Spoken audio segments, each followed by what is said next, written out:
Hi there, this is Pastor Mike. Grab yourself something to drink and join me for Perkstream for March 24th, 2021.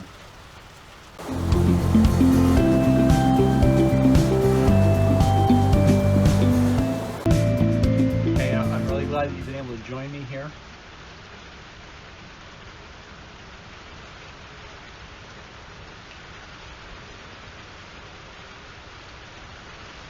Well, hey, thanks for joining me here today on Perkstream.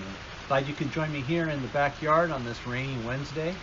I'll take a rainy Wednesday over a snowy one right now as we move fully into spring, and we have our weather bouncing around up and down a little bit. But I'll take today. It's a beautiful day, and I hope that you're enjoying it as well. On today's Perkstream, I want to continue our conversation about being disciples of Jesus and how we can put feet to that.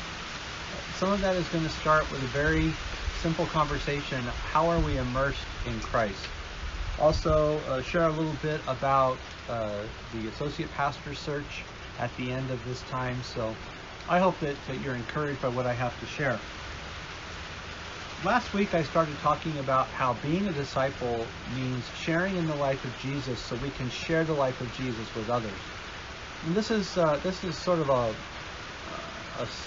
saying or a mantra or something that you're going to hear over and over again, because I believe it centers us in what it means to be disciples of Jesus. It's not just that we learn what Jesus taught and so we know it, but we can learn what Jesus did so we can do it.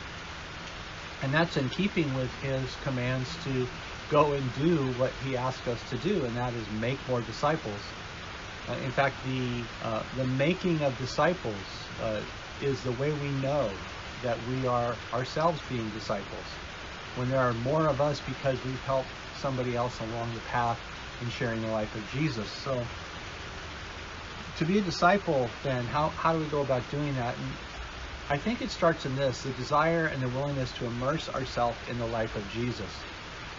There's things that we do every day. We work. We spend a lot of time working, keeping house, pursuing things that we enjoy doing. All good things. Our kids have homework, and they have sports and plays and all sorts of other school activities. And then we at church, we try to do things together from time to time in some sort of social way. All of these things together take time. And it's really easy then to say, well, where am I actually going to spend my time? Well, the question that we might want to ask is this question: what amount of time am I giving to my life in Christ? How much time does sharing the life of Jesus get across all of my day and all of my week? I think it's a good question, because we're invited to do more than just know something and know what somebody else knows. We're called to know it for ourselves. And so to know it for ourselves means that we need to immerse ourselves in that in some way. There's a story in Mark chapter 9 where the disciples could not cast out a demon.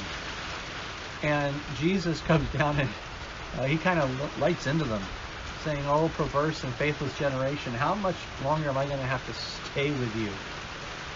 And that had to be a hurtful thing to hear. But along with that, Jesus says, you need to know that there's only one way for this to come out, and that is by prayer. And the important aspect of it was this, that Jesus was trying to tell them, look, the only way that you could have done this was in power that was not your own. And it kind of leads us to believe that they were trying to do things on their own. Jesus is telling us, you need to stay immersed in my life if you want to live my life. If you want any part of me, you have to remain immersed in me. So how do we do that? How do we see that happening in life? I think that we start to do that by revisiting the Gospels more often. See how Jesus is doing things. Realize that he's taking his disciples there on a journey of I do and you watch, to I do and you help, to you do and I'll help, and then finally you do and I watch.